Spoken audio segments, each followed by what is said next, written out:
Hey, I'm Pat B. And I'm Adam Willis. And you're listening to the Geek Down here on WEMF Radio. There you go. Bring it in with style and soul today. Welcome to another episode of the Geek Down here on WEMF. Trying out a new acapella intros. Thanks to my man Herb over there in the booth. Wow. There we go. That's it. Yeah, thank you. Thank you for that. Yo, welcome to the Geek Down here on WEMF. As you heard, I am Pat B. On the side of me is my homeboy. He drinks your milkshake. He's that serious. His name is Black Adam Willis. He has to beatbox every now and then too, apparently. Nah, I'm feeling that, man. You saved and brought in some funk, yo. That's what's up. How you doing, Pat, though? I'm coolin', my man. I am A-okay. Yeah, all right. Yeah, good things are happening, my friend. And for you on a Monday?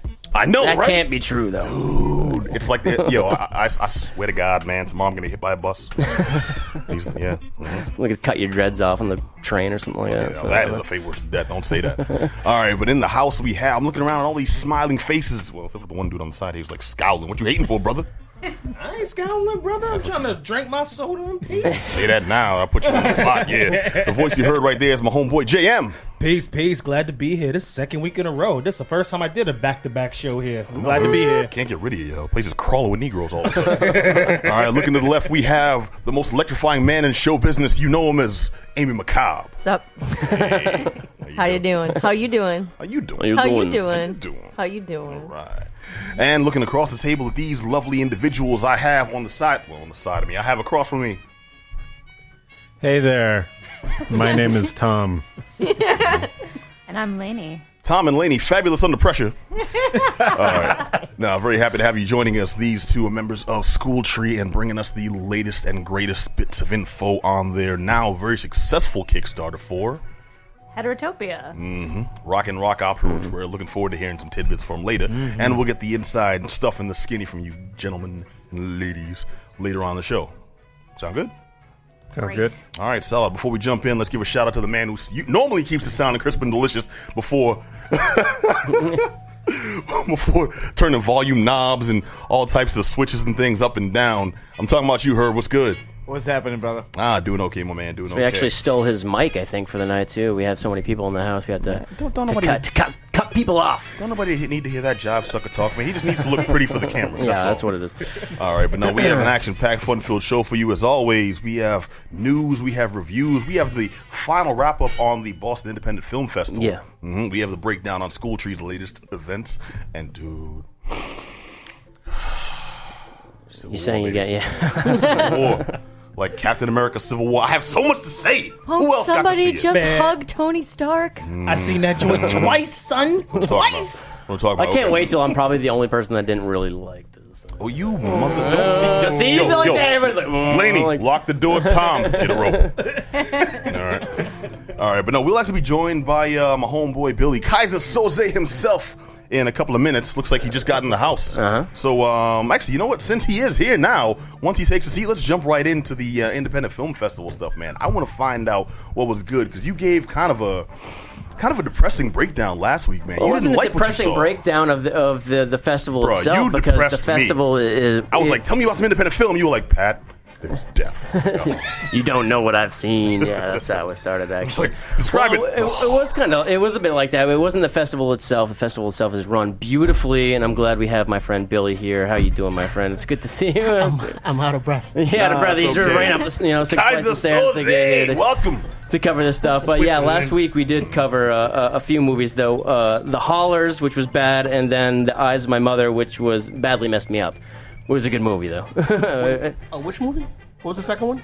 The Eyes of My Mother? I didn't see that one. You didn't see, you need to. I was probably working that shift. You were working that shift, and that's what, this is just bleak black and white movie, murder and sex and nastiness with your parents and stuff. That one played at the Brattle. Yes. Yeah, it was After Dark, obviously. So, but this week, it wrapped up on Wednesday. It wrapped up at the Coolidge Corner Theater, which is always a great theater to go to for independent film, and it's a perfect place for this thing to kind of wrap up as well. And the last two films that I saw were Little Men, written and directed by Ira Sachs. I don't know if you saw that, Billy. I saw the second one. Right. After. The Don't Think Twice. Don't Think Twice, yeah. And then I saw The Intervention, which closed the film, which I know you saw as well. So I can start by talking about Intervention. It was a It was a good film. I thought it wrapped up the festival well. It was written and directed by Clea Duvall, which is most people would know her as an actress. She was in like things like those teen movies like The Faculty, and she's all that. She was that type of actress. This is the first movie she directed, and she wrote this film as well. And a bunch of her friends are in this. And this is kind of like a buddy comedy, but it's kind of darker as well. You know, That's what I'm talking about, though. Bleak. No, but none of these were happy stories. Some of the movies I purposely skipped because I didn't want to get put in a bad mood. But I thought the closer was better than the opener. Absolutely, and that's I mean, I gave my review of The Haulers early, which I didn't much care about, but this was definitely this movie made me sad to be alive. This definitely ended on a better note in terms of just the quality of film. Yes, and especially as another first-time director like John Krasinski, I was even first-time director, and he probably shouldn't do it again. But Clea Duvall definitely seems to know what she's doing. She definitely has the chops to kind of make it in this business, not as just an actress, but as a filmmaker. And I don't want to talk too greasy about The Haulers, but I'll say that he's a much better writer than he is a director because I'll give him that. He wrote Promised Land, and I was like, oh, if he's directing this is going to be amazing. Right. And it just wasn't really there. So you actually worked this festival and everything like that. So I brought up last week that they probably had that as the opening night film because there was something scheduled. Maybe he should have been there. And it's like the hometown boy coming back to talk about his first film. Can you talk? Is there anything that you know that probably I don't or a lot of people don't, that the reason that no one showed up to talk about this thing? I mean, I don't know what Nancy's choice was in having that be. Nancy Campbell, by the way, she's the person who kind of sees all the films, but and works at Coolidge. So I don't know what her choice was in picking that movie as the opener. I know it's getting put out by Sony. And he is a local guy, but I heard he had a play in New York and couldn't be there. Okay. So I'm not sure why, I'm still really not sure why that movie was chosen to open, but it was, It is what it is, right? It was Pat's favorite movie soon. Man, what can I say? I appreciate a really good soul sucker. Yeah. No, but the intervention, Clea Duvall, this was great. This is it's four couples kind of going on this vacation. And the vacation's kind of planned by these three couples to have an intervention on the fourth about their marriage and the disintegration of their marriage. And they're trying to force them to push them into maybe having a divorce. Right. So it's like these guys coming together and kind of rehashing old times, but at the same time being like, hey, I think your marriage is failing. Maybe you should do something about that. And the pressures. Family comedies. Yeah. Well, no, but this was actually really funny. Man. Yeah. It was really funny and very, it had I'm gonna that. take your word for it, and not see it, so don't cut myself. But it had that message, you know what I mean? And I think it's very true too. It's just like, don't go and clean out someone else's closet. Why don't you clean out yours first? Exactly. And that's what it kind of left. And Melanie Linsky, I thought, was fantastic in this. She played kind of the cloying. She was the main character? Yeah. Well, she wasn't the main. Yeah, she was the main friend who was pushing for the divorce hilarious. Yeah. She was really funny, and she's really cute, and was just awesome in it. And has a lisp, which I always find super charming. You get that? Yeah, that's what you. Yeah, well. It also has Colby Smulders in this. Everyone knows her from that really bad TV show too. Really bad? Well, no, she was Maria Hill from The Avengers. That's true. Huh? Yeah, but that's not a bad TV show. No, I know, but I think that's where she's more recognized for so? now than Auntie Robin. Yeah, Avengers. She was also in a movie that played the festival last year. By the same producers. By the same producers, yes. Yeah. Yes. Oh, okay. By a local guy, actually. Oh, The Results. Yeah, she was in that. Yeah. Yep. So she's kind of like this TV actress, Marvel star, now indie darling. I thought she did she's a great. Job. I totally believed her as a mom, and that type of just totally upset character who didn't really want to be married anymore. Well, I believe her. Well, it's like anybody gets the pressure put on them by all their friends, like, hey, you have a problem. There's probably going to be some backlash there, and it's just kind of funny to watch that happen. Right. Wait, so are these standout performances you're mentioning, or are these just folks that are in it that just kind of faded into the background? I thought she did an awesome job where I believed it, completely believed her role, because she played a very different role in The Results last year.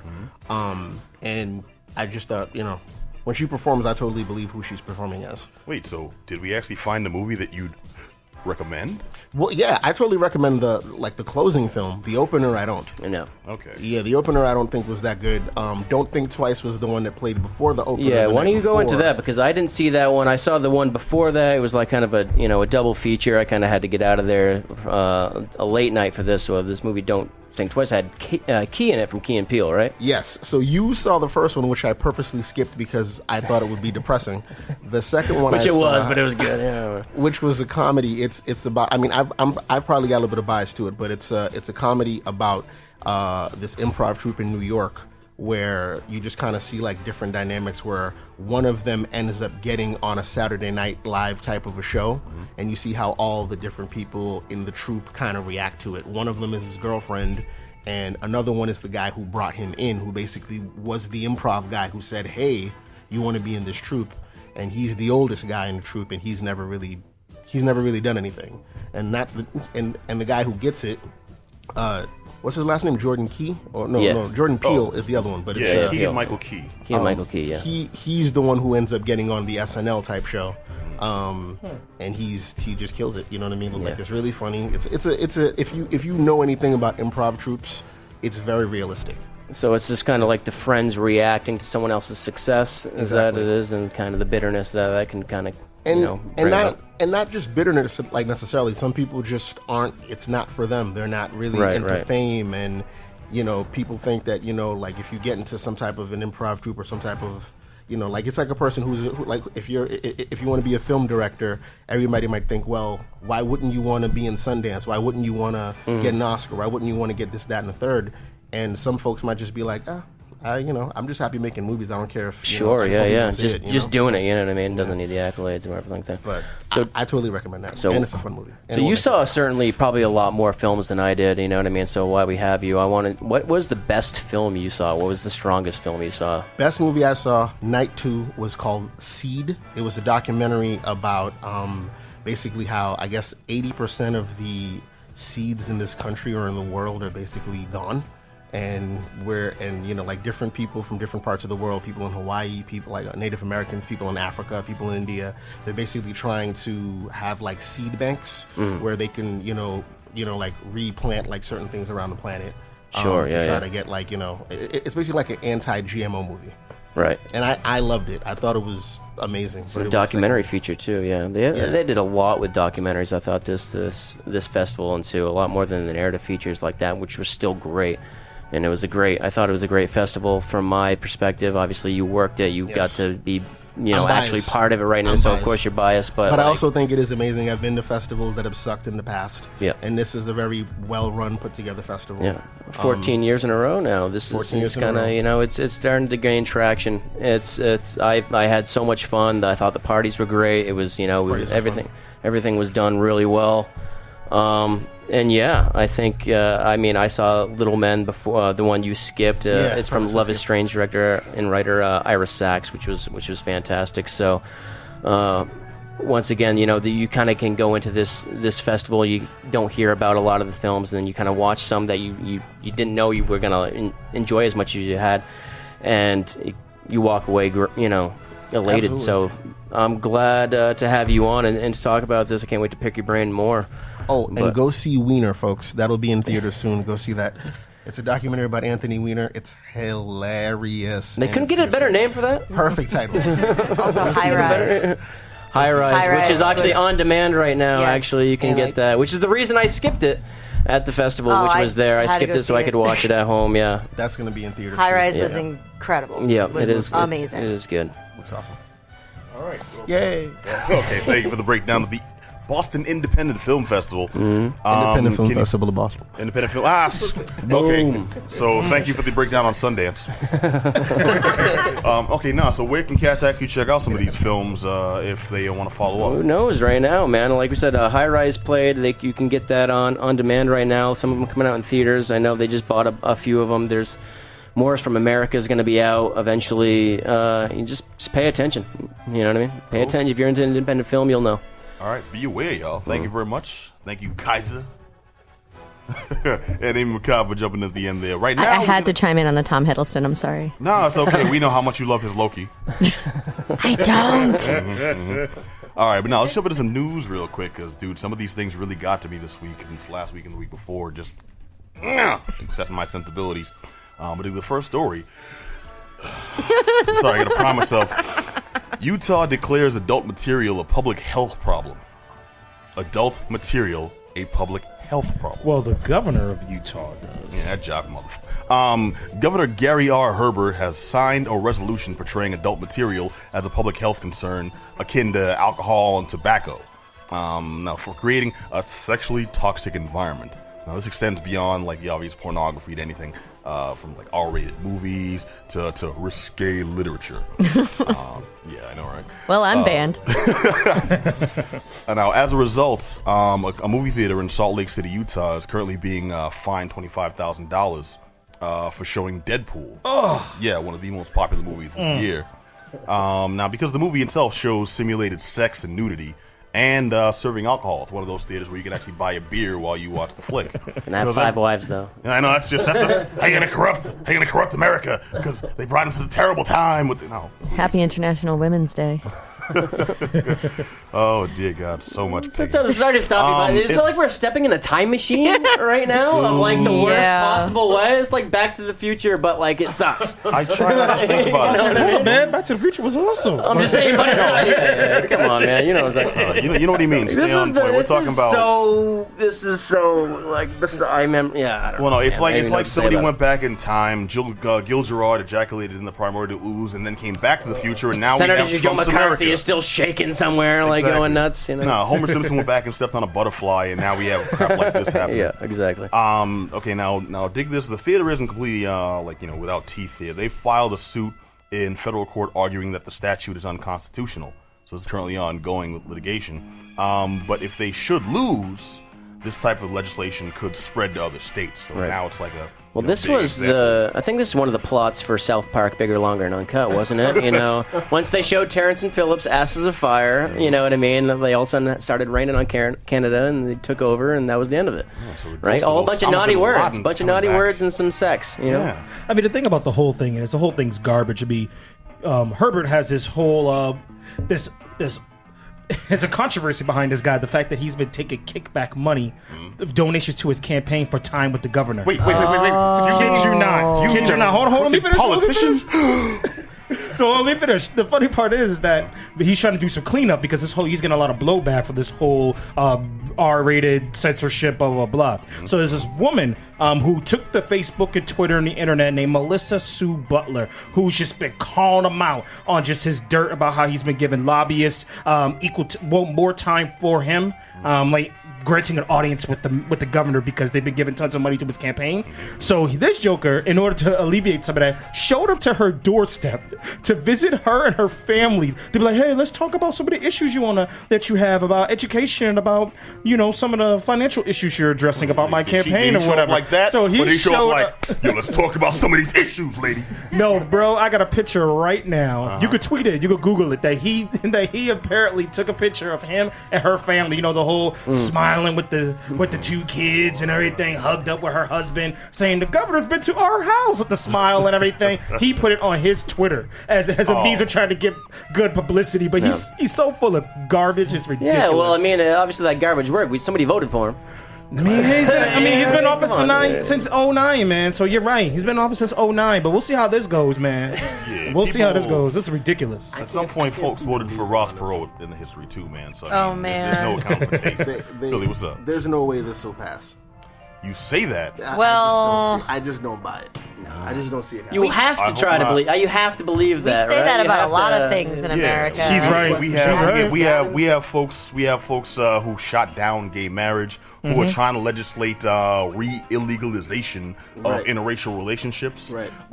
They've repealed the legalization of marijuana in several states. Yep. We are taking large steps back. I think yep, this is just the latest in that line of horrible. Well, this is what I'm saying. It feels like stepping in a really horrible time machine. Like, this stuff is like 50s, 60s crap. You know what I mean? We have real problems that we should be addressing and stuff. And not like it's the opposed return to violence. quote-unquote American values that everyone's talking about, which is so absurd because American values are, R-rated movies and gay marriage. That's American values. Well, I mean, if it's American 50s racism values, I think that's what they're trying to go can't talk about because I'm white. You know what I mean? So it's just like I'm sorry I didn't have a problem, but I can understand that there is one. You know what I mean? I think that's enough, right? Like, No, I feel you, dude. It's just we are in a very sad state of affairs, a state of being in America today. We have a dude running for office legitimately under a platform of let's build a wall, and he's the front runner for a party. Right. You know, not just any party, the party of Lincoln, man. The party that said, you know what, hey, just because these people's skin color is different, let's not have them be, free labor for the Let's not for give the so much country. props to And now Lincoln, he was by the talking way. about, let's build the wall to keep the brown people Yeah, out. but if Trump's Job skin color is different too, sorry, right? Orange people everywhere need rights too, bro. Come on, man. Well, Trump represents the faux hair party, so we'll see how that actually works out. Let's not go down this The new political wig party. wormhole. No, I'm not trying to. I'm trying to steer this back towards the actual story using comedy, and then you jive suckers. I'm kidding. I'm kidding. I love you all. We're a political show, by the way. Yeah, where are we going with this? I'm sorry. Herb right now is actively wearing his "Vote Down Obama" shirt. You know it. No. I was all going to culminate is now like we have Uber and Lyft as prominent businesses. Lyft has the pink mustache. The mustache itself, as we all know, is a symbol for Stalin. He's coming back from the dead, y'all. I'm just saying. Read between the lines. You're a mess. You're a mess. I mean, I'll vote for gay Stalin. Gay stuff. Actually, I didn't think of that. I'm gonna make T-shirts tomorrow. I want a gay Stalin T-shirt, please. There's a Chappelle Show skit in here somewhere. I know. If He didn't go crazy, man. That'd have been All right. Okay, let me just wrap up here real quick because this story does actually kind of have a not happy ending, but like they're fighting back and it's like a common sense ending. You mean? no, it's going towards the Braveheart style ending. So someone's going down, but it's going to be inspirational. I said the theaters filed suit. If they go, they have a GoFundMe, which folks can actually to cover their legal fees. Folks can actually donate to, and the current biggest contributor is Ryan Reynolds himself, the actor who starred in Deadpool. Mr. Deadpool. Yeah. Yes, Mr. Deadpool himself. Yes, Mr. Pool. All right. Now he's also tweeted just to let people know his support of the cause about this whole event. Thank God they found a way to legislate fun. Now, if anyone actually wants to donate to the GoFundMe and actually help these cats, I don't know, strike a blow for common sense. You can just Google "Help Broovies." That's the name of the theater. Broovies, BREWVIES. Fight DABC censorship. Help Broovies fight DABC censorship. And yeah, hopefully let's get back to some normalcy for real. Truth. All right, so next news story. Oh, geez, this one hurts. Actually, I'm glad you all are here. I want to get your opinions as musicians, too. Apple now deletes files from its users' computers when signing up for Apple Music, and specifically Apple Music. iTunes now evaluates users' MP3 and WAV files, scans from their own machines, from their own folders that hold their media, scans Apple's database for what it considers matches, and then that was with the quote unquote, y'all. And then removes the original files from the internal hard drive. Now, when users wish to access their music from then on, it's served back to them from Apple servers. So now this poses 4 immediate problems. The first one is if users don't have Wi-Fi access, they can't listen to their music at all. Yeah, I know, right? Yeah. What Apple considers a match, in most cases, hasn't been. If you have any rare cuts or remixes, it'll be replaced with common versions just for uniformity. Lainey, what's that? That's terrifying. Yeah. So authoritarian. They'll actually take away, if you have a cover of a song. I've had this happen to friends. He had a cover of a certain song and replaced it with a different version. That's so awful. He was like, "Are you kidding?" And he's a musician himself, Brian King. I remember being like, "Oh my god, this version I really liked is gone from my computer, and now it's this regular one. What happened?" And then this Apple Music stuff came out, and it's making more sense that people, their own music also, people let's say that Lainey made a cover of a song and had it on her computer. Apple might come take that and replace it with the original. Yeah. And That's a real thing happening. Wow. It is. The whole thing's garbage. We need to call John McClane because a couple years ago, when Bruce Willis was screaming about how Apple was taking folks' music and they didn't really own it, because of, I guess he wanted to Bruce pass off Willis. his music. He did. He wanted to pass off his Bruno music himself, to his kid. yeah. And was like, it found out, hold up, you trying to tell me I don't really own the music I bought for you? That you could take this back, that I can't pass this off to my child? And he just went through this whole lawsuit. I don't know what happened with it, but we need to call him up and be like, hey, this is messed up, man. Still happening, John. real. I'll be down with that. Yeah. Come out to Apple, have a few laughs. So you don't own your music, but basically the program you run the music with owns it. Yes. That's what they're saying. That's what they're saying. And the biggest problem is when you sign those long 50-page Apple agreements. No one's going to sit there and read the whole. Well, that's what John Oliver was getting at way back in the day, and he's like, all this stuff is happening because those really long things, you just like sleep through when you just hit, okay, yeah, I read this whole thing, you know what I mean? No one does that for obvious reasons because it's all like, lawyer jargon that you don't really understand anyway, and you hit it, and then all of a sudden you're like, wow, I don't own anything. All my photos, all my stuff like that, I don't own anymore. They know what they I made it through like page 5 Totally once. intentional. Once? No. Once. Page 5 I made it to was like, yeah, but no. I'm done. It's ridiculous. No wonder they discontinued the iPod, man. Then you just bought the iPhone, that's all it changed to, man. What, you on the iPhone 17 now? Yeah. All right, now all files are re-downloaded. All files re-downloaded are standardized in MP3 and AAC format. So if you had something that was in a higher quality WAV format or anything, you may still get the same song back, but the quality will be much lower than that. Wow. Yeah. And like the fifth less common problem, you actually brought up. So they start a sounding minute like ago. Prince records, and they end up sounding like Misfits records, basically. They start I'm sounding here like for Prince that. albums, and they end up sounding like Prince karaoke albums. No, the fifth less common problem, and this one I'm actually really anxious to get your opinion on. This is less common for most folks, but it's still poignant. You mentioned it, Amy. Yeah. Freelance composers that have their music in the same drives as their music from Apple. Their music is uploaded. What? Because, Oh, yeah, that's because no the good. agreement allows Apple to lay claim to everything that's on the user's drive, Yep. including their own personally created files. And that's why if people have certain things where they've recorded a cover of something, it can either be deleted or replaced because they'll flag it as an illegal copy of a song. Yep. So it was your own production. You made that day even gone. Spooky. That's unbelievable. It makes me just want to go start pulling plugs and cutting wires and like setting things on fire and being like Soylent Green. People, it's authoritarianism. It's wrong. Well, this is one thing I know that will affect actual musicians. We're all imitation musicians, but you all are actual musicians. Hey, I but play your own- ukulele. Yeah. Just kidding. It's real. That's real.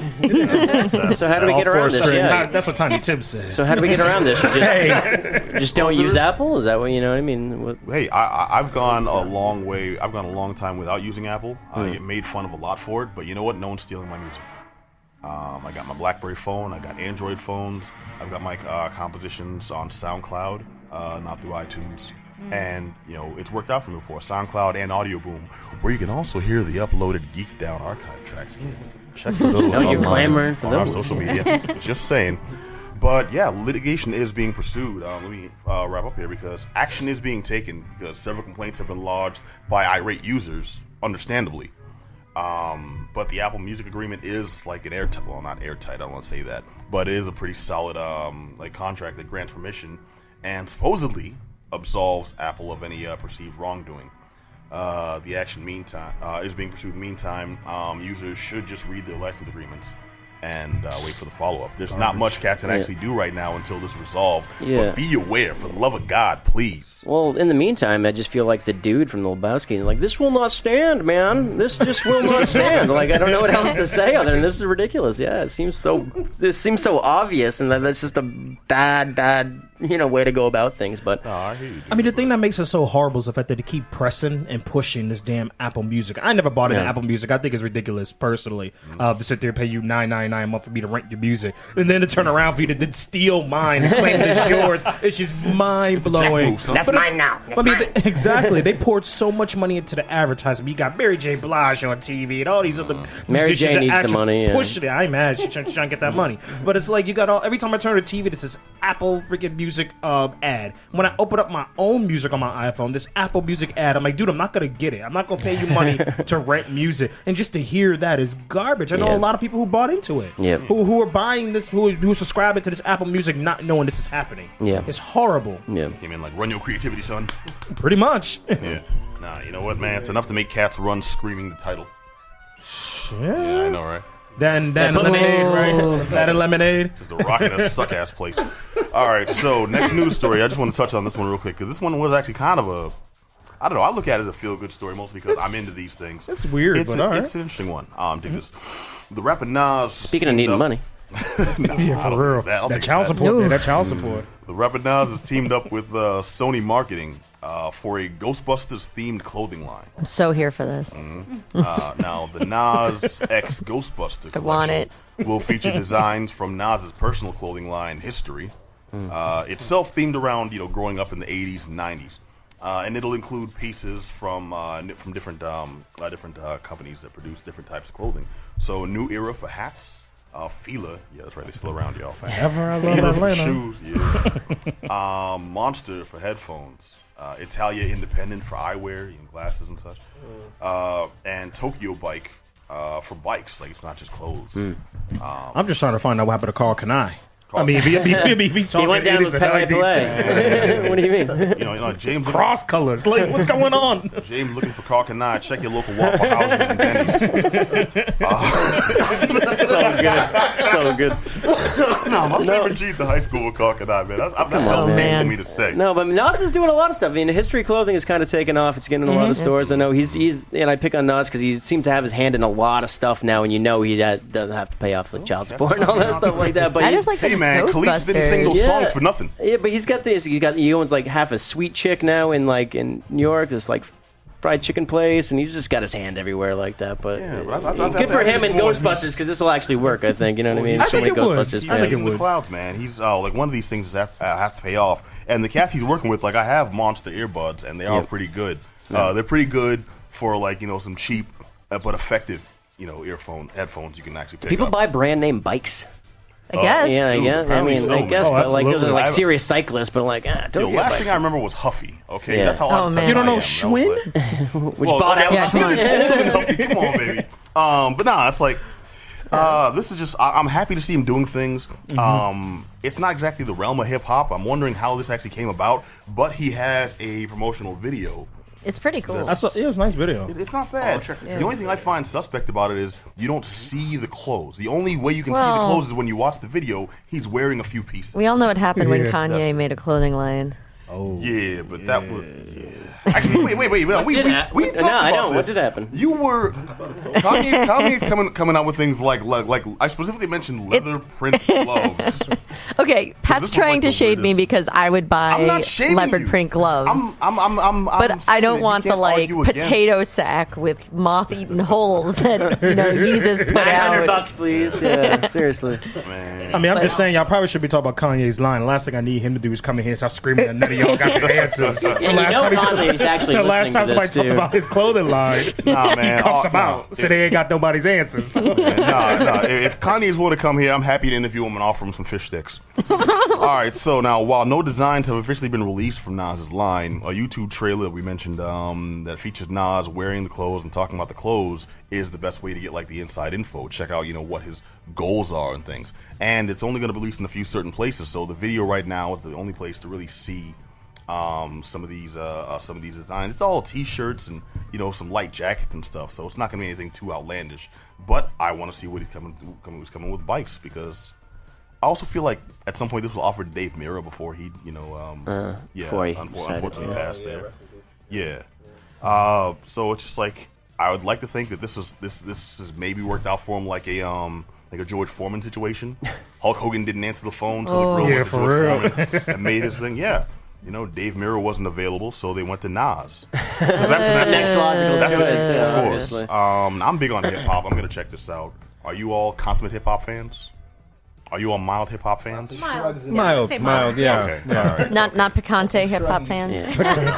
No, they've purchased an MC Frontal Out record at some point. I think. Hey, Man, I love Nas. I hope he does well. You know what I mean? Pat is so rude to me tonight. I'm interested to find out how's this going to tie into the movie.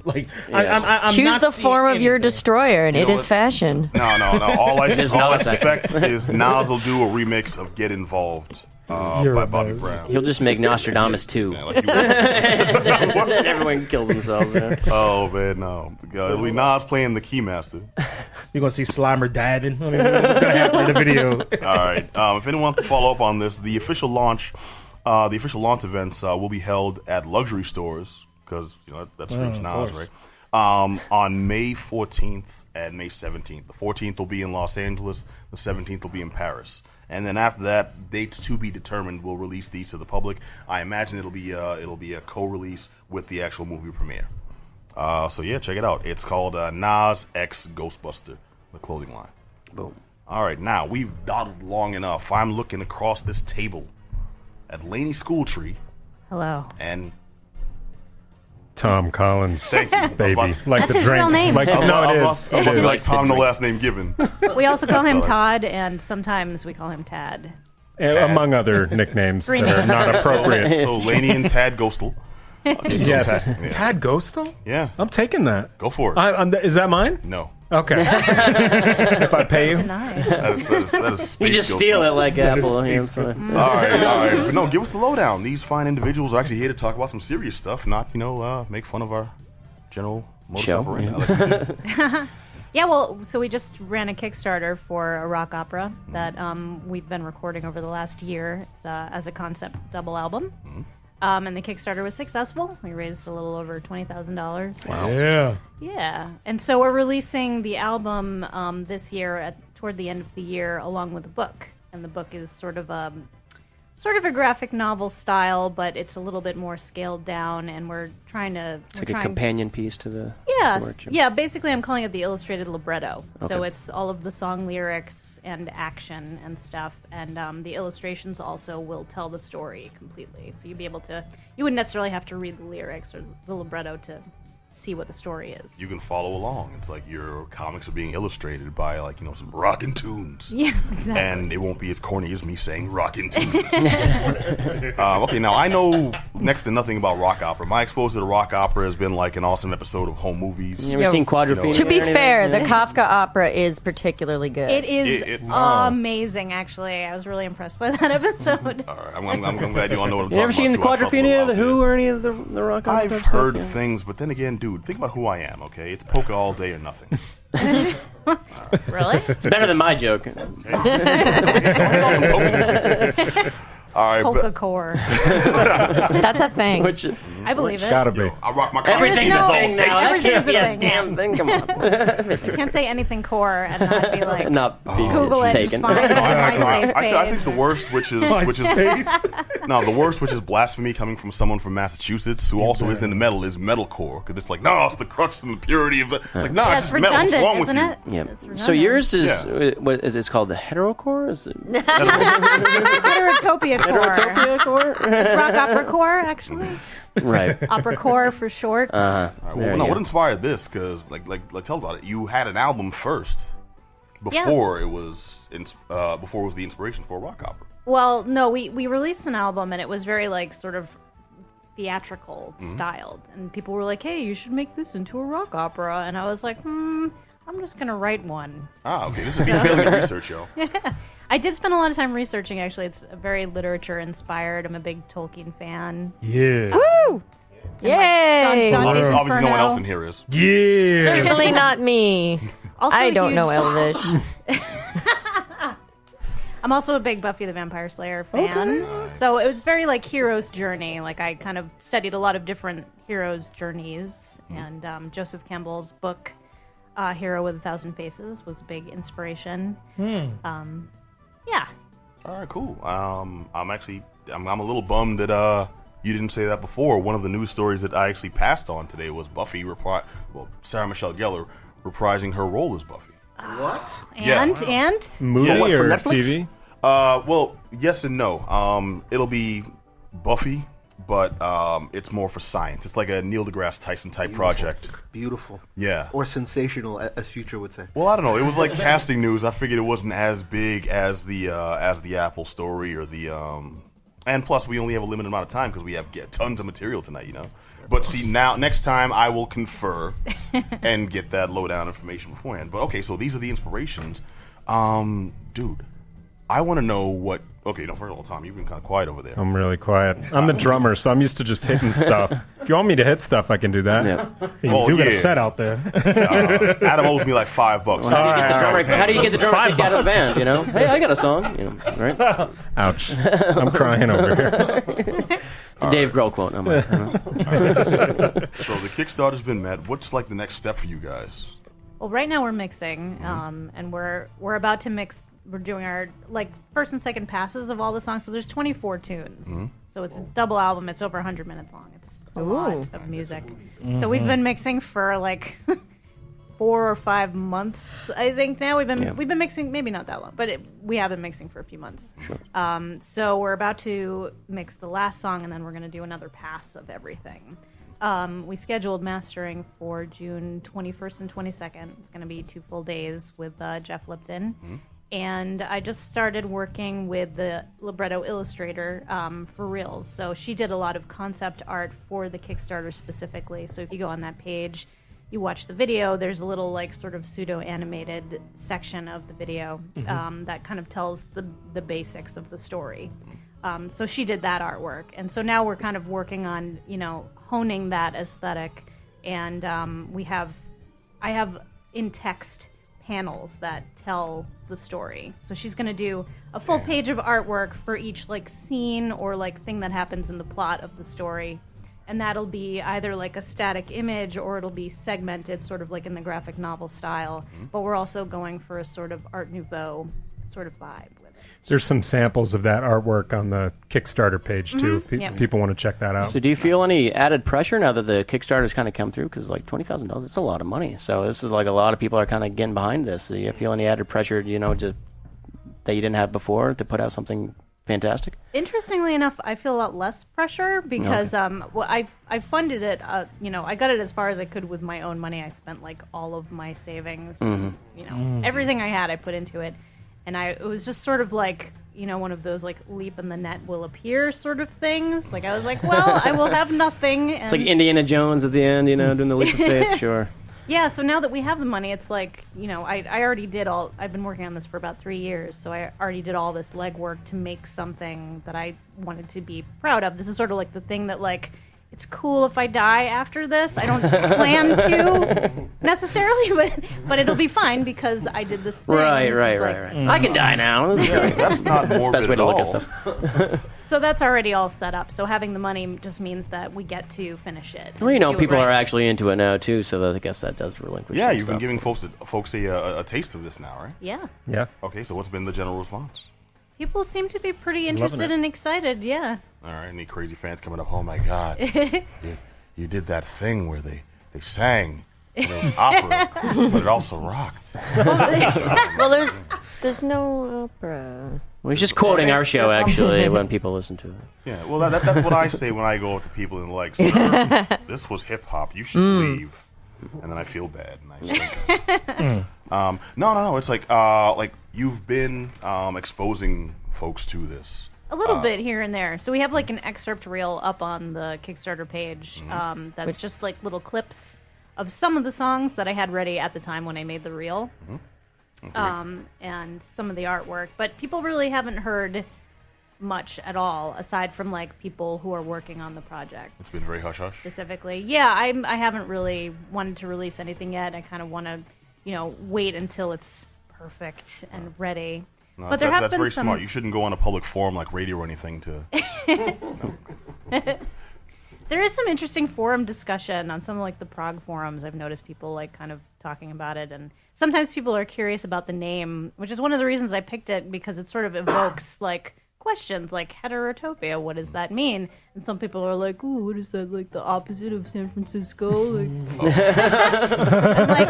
have you heard of the internet? You might want to try just Googling it.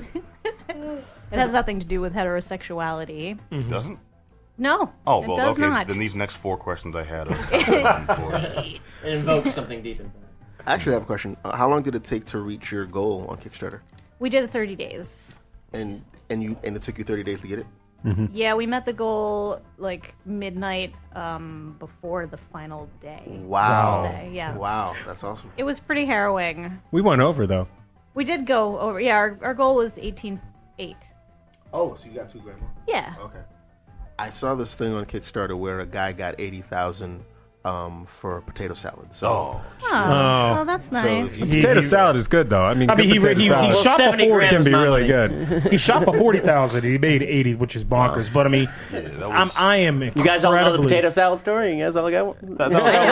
It started off with a joke. Dude, Nate, he Yeah. wanted to make some potato salad. Was a little light on funds. Did a Kickstarter because their rules are so stringent about. Well, these now things. they've cracked down because of that man. Wow. Dead serious. Precedent-setting potatoes. Yeah. Well, we got real artists on our show, so I'll just So, take these guys. having achieved your goal, how long will it take before cats can hear the album and receive their potato salad in the mail? Well, okay, so the potato salad is slated for October delivery. So hopefully we'll have stuff kind of done before that. Like anything that I release to the public, like singles, for example, or pictures or anything, we'll make sure that the backers get it first. So hopefully across the year, we'll just have little things that we're releasing, and then at the end of the year, we'll release the album. All right, cool. And Tom, again, kind of quiet. I'm quiet. Yeah, speak I'm up. not hitting on anything. Yeah, here we go. No, I want to know what your favorite part of the project has been so far. Oh man, well, working with Lainey and Peter Moore, who was the producer, was awesome. Peter is amazing, inspiring, brilliant dude, and kept me going. And it was that was a huge reward just getting to work with him. All right, solid. Yeah. Now, any specific place we may know him from? Oh gosh, he's Count Zero. Count Zero. Is his main band. They've He been was- around for. They just celebrated their 20th anniversary. Oh no, actually. no kidding. Yeah. And he was They're amazing. They're one of lead- my favorite bands. Yeah, they were really amazing. And then he was lead singer for the pit band for Blue Man Group, right? For Yeah, while? he toured 7 with Blue Man years? for a while. long Not time? big in Boston, those guys. No. Yeah, not at all. No. So you threw marshmallows at him. You caught him in his mouth. And I think doesn't Spider-Man 3, one of the Spider-Man movies, have one of his singles on it or The something? best one. Yeah. The best one. Spider-Man 3 is pretty great. I mean, I think he did a song for that soundtrack. If I What? that remember. emo Yeah, dancing. yeah, I think that's actually right. that I think dance he scene did. changed my life. I know, same. These are not good How's things. the pie? Okay, we're done here. That's But you got to think. I mean, this is 100 minutes of recorded music. So much time just sitting in that studio, going over tunes over and over again. Oh yeah, it's been a year in production. It's a lot of work. It was a lot of work. Dude, good things, man. Yeah, as long it's as good, you very enjoyed the good. hell out of the project. Yeah, it was seems fun. like. Yeah. Cool. Yeah. Now, did you all bring a little for us to hear? Yeah. we did. All right, awesome. Do you want to set up what we have queued up?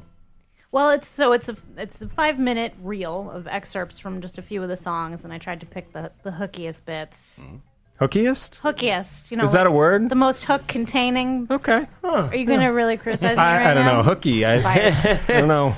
I'm right. fired. Well, All right, we're gonna jump in. We're gonna jump into the hookiest bits. Shut up. Of Heterotopia. Right now, Herb, you got that queued up? You ready? All right, Q, we'll be back in a minute. Cool.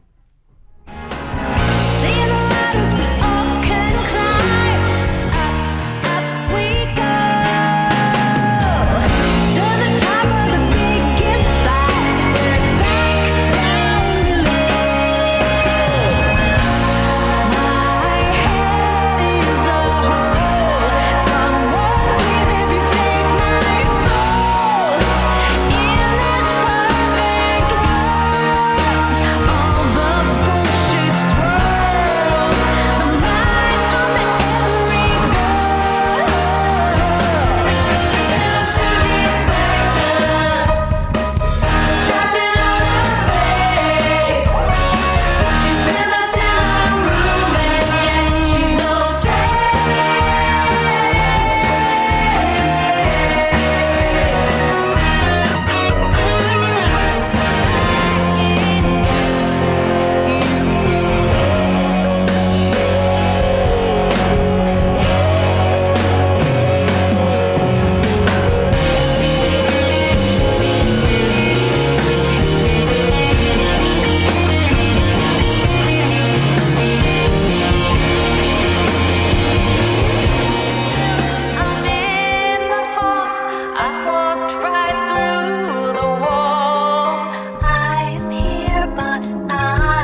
that's why I think Ross Perot was correct all along. You see what? Oh, sorry, we're back. Hey, we're back with Geek Down. You just heard snippets from. Wait, are you playing the intro again? Well, no, it's okay. All right, that is our stellar producer Herb. Showing us all the things he does worst. Hey, I got love for Herb. I got love for Matt, Herb. you are so rude today. It's out of love, okay? Herb. Herb, man. Herb. Man, I got love for Herb. Thank you, Herb, for the work you do. Love you. Okay, so what you just heard, kids, was snippets from Heterotopia, brought to us by our illustrious guests in the house, Lainey and Tom. And you guys want to tell us any? What are you taking my microphone, man? Sorry. What do you? All right. Sorry. I'm very Focus. distractible. It's the ADHD. I can't control these things. But you want to talk to us about what we just heard?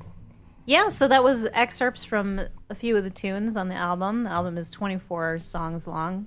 And so that was 5 minutes of that 100+ minutes of music that we have. Just occurred to me, Lainey. Yes. I think we should cover that demo reel.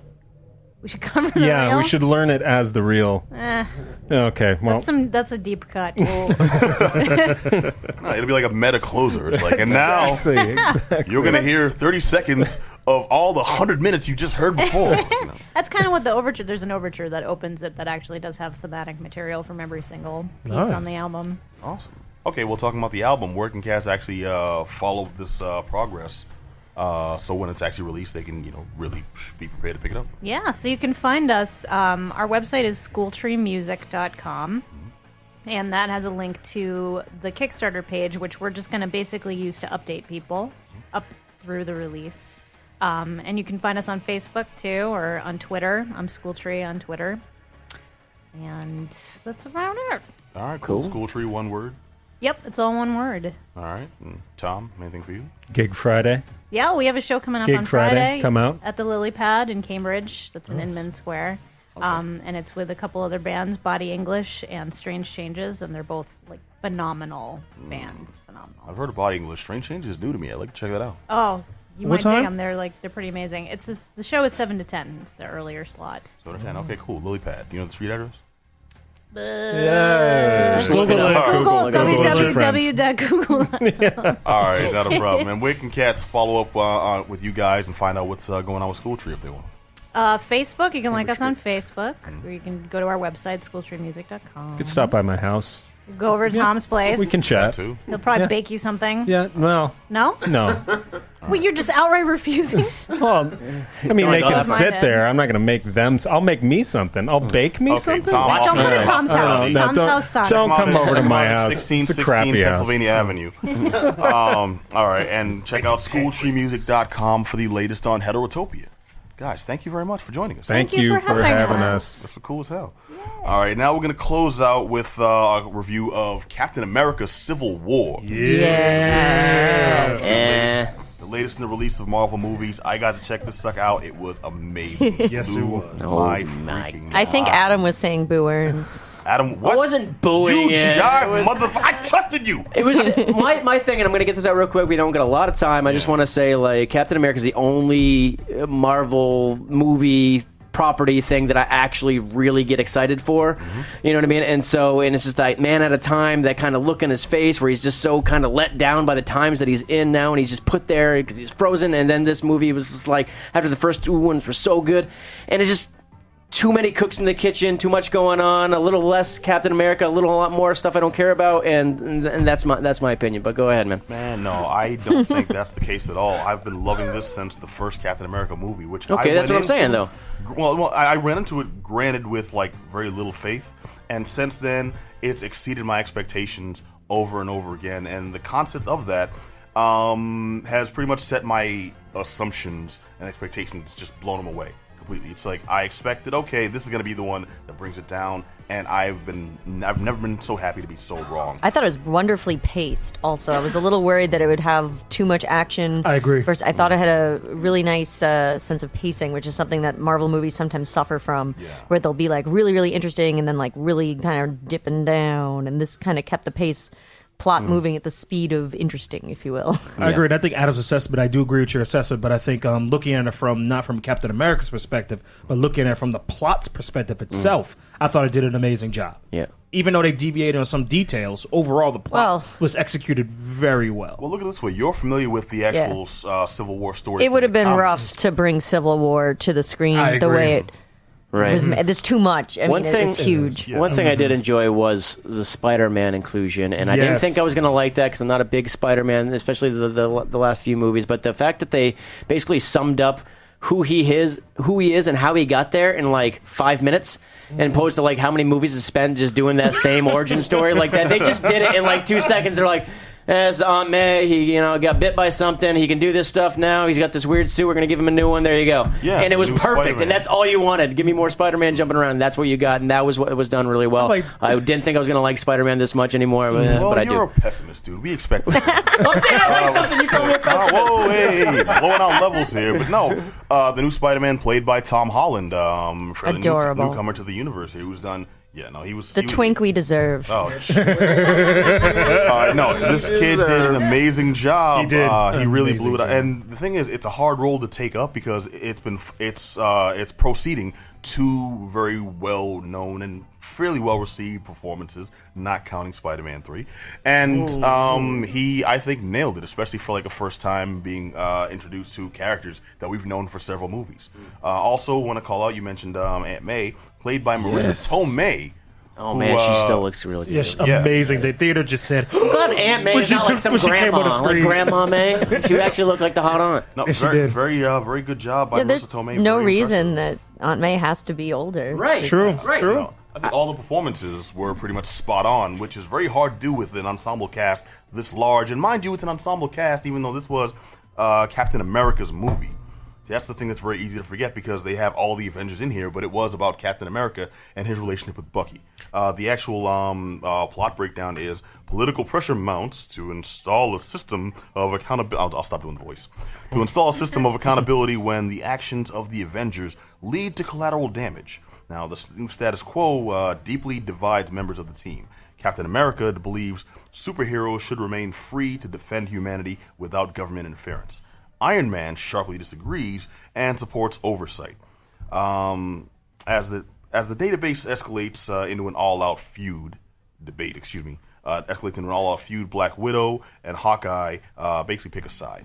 All the rest of them kind of break into teams, and the whole thing, that's where the drama comes from. I thought it was phenomenally done. I've got one question. I haven't seen the movie yet. My only question is, how was Black Panther? Black Panther was amazing. Yes. All right, Black Panther played by Chadwick Boseman. Oh, he's sexy as hell, very easily too. confused for Chiwetel Ejiofor.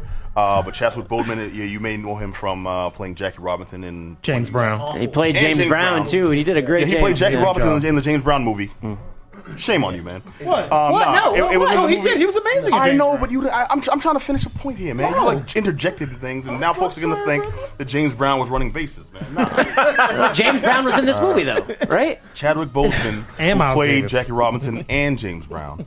Did a phenomenal job. I was very impressed, especially when the origin of Black Panther isn't something that's easily done because there's like 5 different ways to interpret it, and this was just very Also quick, very to the succinct. point. Very succinct. Exactly. Yes. And he's getting his own movie. Absolutely. Ryan Coogler's directing. It's gonna be good. So my fingers are crossed. You got to alley-oop, Ryan. You're gonna kill this. I know it. Yep, Black Panther was amazing.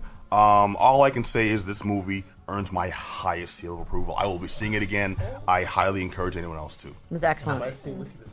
All right. Absolutely amazing. I mean, I rarely, if ever, see movies twice, paying for it.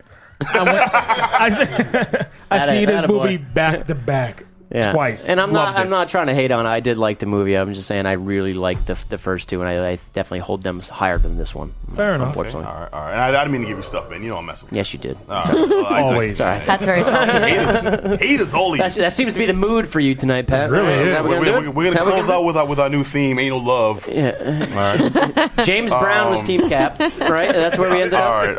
Either way, I think the general consensus is we endorse and give a thumbs up to Captain America: Civil War. Yes, and our guest tonight. And our guest tonight. Thank you. Check out SchooltreeMusic.com. Lainey, thank you. Thank you. And Tom, thank you. Thank you so much. Phenomenal job, both of you. All right.